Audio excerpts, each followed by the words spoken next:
شب بارات کی حقیقت کیا 15 شعبان ہمارے دین میں کوئی ایسا دن ہے جس میں کچھ عبادات مخصوص ہیں؟ کیا اس رات میں نفلی عبادات کرنا، روزہ رکھنا یا کسی اور قسم کی عبادات کرنا نبی کریم صلی اللہ علیہ وسلم سے ثابت ہے؟ آئیے ان سوالوں کے جواب تلاش کرتے ہیں۔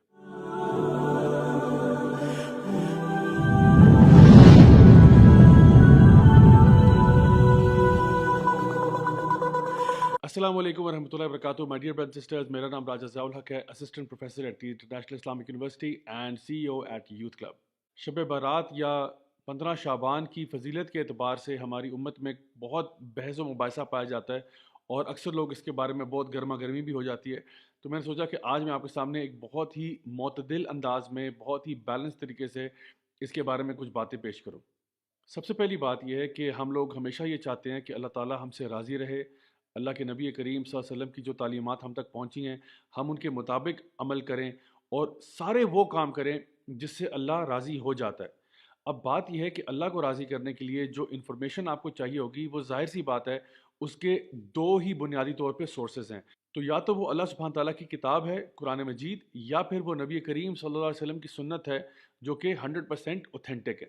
میں نے کچھ دن پہلے بدعتوں سے ریلیٹڈ بھی ایک ویڈیو پوسٹ کیا تھا جس میں ہم لوگوں نے ایک رول ڈسکس کیا تھا جو ہماری شریعت کا ہے کہ جہاں تک دین کا تعلق ہے تو ہمیشہ وہی کام کیے جائیں گے جس پہ 100% اللہ اور اس کے رسول کی مہر ہو۔ اس کے علاوہ اگر کوئی عبادت ہم نئے طریقے سے دین میں لے کے آئیں گے تو وہ پھر بدعت میں شمار کی جائے گی، اور نبی کریم صلی اللہ علیہ وسلم کی اس بارے میں بڑی سخت وعید ہے کہ ہر بدعت جو ہے وہ گمراہی ہے اور ہر گمراہی جو ہے وہ جہنم کی آگ میں ہے۔ تو آئیے اب دیکھتے ہیں کہ شعبان، اور اسپیشلی یہ جو نصف شعبان ہے یا 15 شعبان ہے کہ جس کو ہمارے عام اصطلاح میں شب برات کہا جاتا ہے، اس کی حقیقت کیا ہے۔ تو سب سے پہلے ہم وہ چیزیں ڈسکس کرتے ہیں جو 100% اوتھینٹک ہیں۔ نمبر 1، شعبان کے مہینے کی فضیلت اس اعتبار سے ضرور موجود ہے کہ نبی کریم صلی اللہ علیہ وسلم پورے سال میں رمضان کے علاوہ کسی اور مہینے میں اتنے روزے نہیں رکھتے تھے جتنا کہ شعبان کے مہینے میں رکھا کرتے تھے۔ لیکن اس کے ساتھ ساتھ نبی کریم صلی اللہ علیہ وسلم نے 15 شعبان کے بعد روزے رکھنے سے منع فرمایا۔ تو اس کی وجہ ہمارے علماء یہ بیان کرتے ہیں کہ انسان اپنے آپ کو رمضان کے آنے سے پہلے ہی روزے رکھ کے تھکا نہ دے، لیکن اگر کوئی ایسا شخص ہے جس کو آلریڈی عادت ہے زیادہ روزے رکھنے کی نفلی طور پہ تو انشاءاللہ وہ رکھ سکتا ہے، لیکن اس کو بھی چاہیے کہ وہ بھی رمضان کے شروع ہونے سے 2-3 دن پہلے روزے رکھنا ترک کر دے۔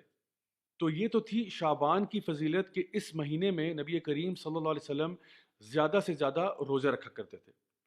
جہاں تک تعلق 15 شعبان کا ہے تو اس حوالے سے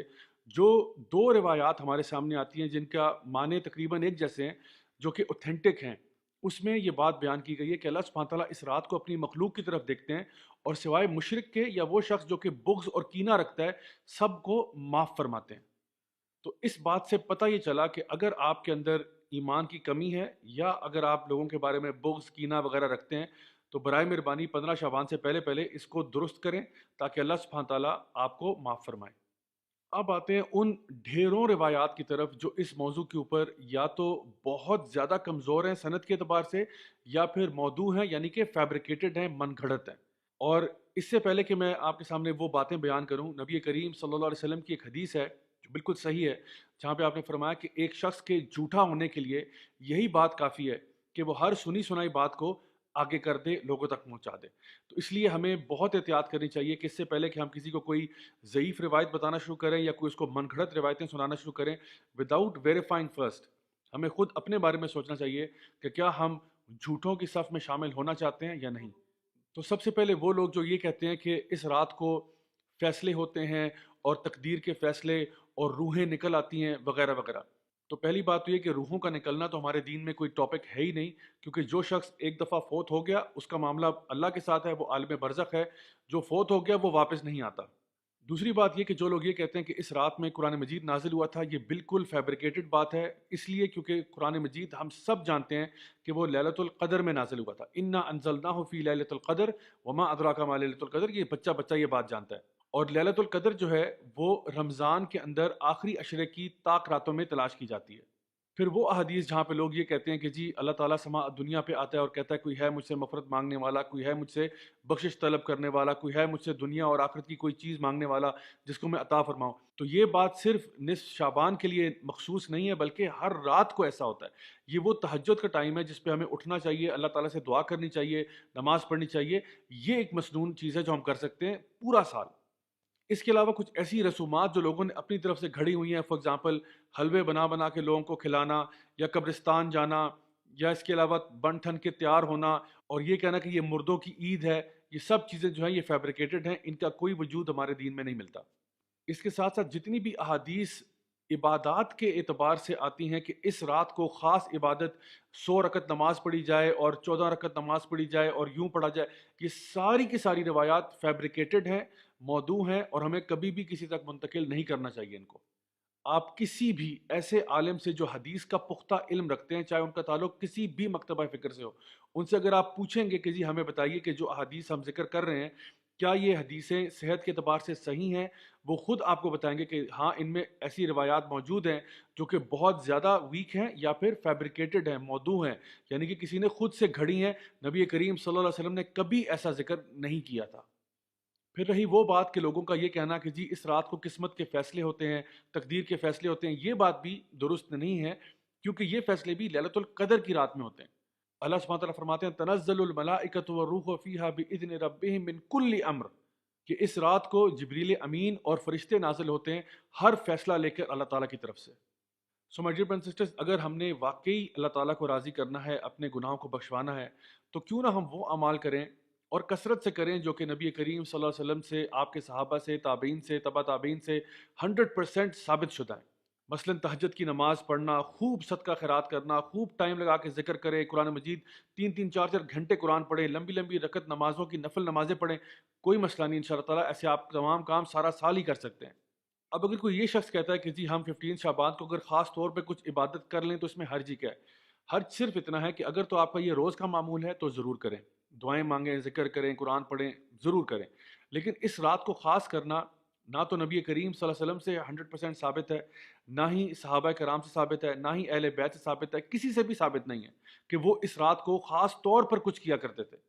تو دین ہمارا نبی سے ہی آ رہا ہے صلی اللہ علیہ وسلم سے، آپ کے فیملی سے آ رہا ہے، آپ کے کمپینین سے آ رہا ہے، تو کیوں نہ ہم وہی اعمال کریں جن کو وہ اچھا سمجھا کرتے تھے.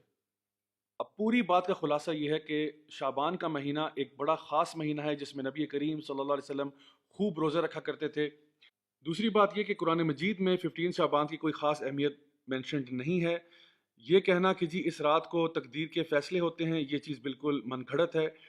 اس رات کے بارے میں ایک روایت بہرحال درست ہے جہاں پہ یہ بات ذکر ہے کہ اللہ سبحانہ تعالیٰ اپنی مخلوق کے ساتھ رحم کرتے ہوئے سوائے مشرک کے اور اس شخص کے جو کہ بغض اور کینہ رکھتا ہے تمام کو معاف کر دیتے ہیں. خاص طور پر 15 شعبان کا روزہ رکھنا یہ سنت عمل نہیں ہے بلکہ اس کو مکروہ کہا جا سکتا ہے، اور 15 شعبان کے بعد تو روزہ رکھنا ویسے بھی اس کی ممانعت ہے سوائے اس شخص کے جو کہ پہلے سے ہی روزے رکھتا ہو. جتنی بھی احادیث اس رات کے بارے میں بیان کی گئی ہیں کہ خاص عبادات اس رات میں کی جائیں، وہ سب کی سب یا تو بہت زیادہ ضعیف ہیں یا من گھڑت ہیں یا موضوع ہیں. نبی کریم صلی اللہ علیہ وسلم سے، آپ کے اہل بیت سے، آپ کے صحابہ سے کوئی ایسی خاص عبادات منقول نہیں ہے کہ انہوں نے بیان کیا ہو کہ اس رات کو یوں خاص عبادات کرنی ہے. اور آخر میں یہ کہ اس رات میں چراغاں کرنا، خاص قسم کے کھانے بنانا، حلوے بنانا اور قبرستان جانا، یہ سارے کے سارے اعمال کرنا درست نہیں ہے اور بدعت میں شمار ہو سکتے ہیں. اللہ تعالیٰ سے دعا ہے کہ اللہ تعالیٰ ہمیں بالکل صحیح معنوں میں اپنے دین پر چلنے کی توفیق عطا فرمائے، ہماری کمیاں، کوتاہیاں، غلطیوں کو معاف فرمائے اور ہم سب کو جنت الفردوس میں اعلیٰ مقام نصیب فرمائے. Until next time, this is me, Raja Zia ul Haq signing off. والسلام علیکم ورحمۃ اللہ وبرکاتہ. Look in the mirror, tell me what do you see? Don't be blind, tell me that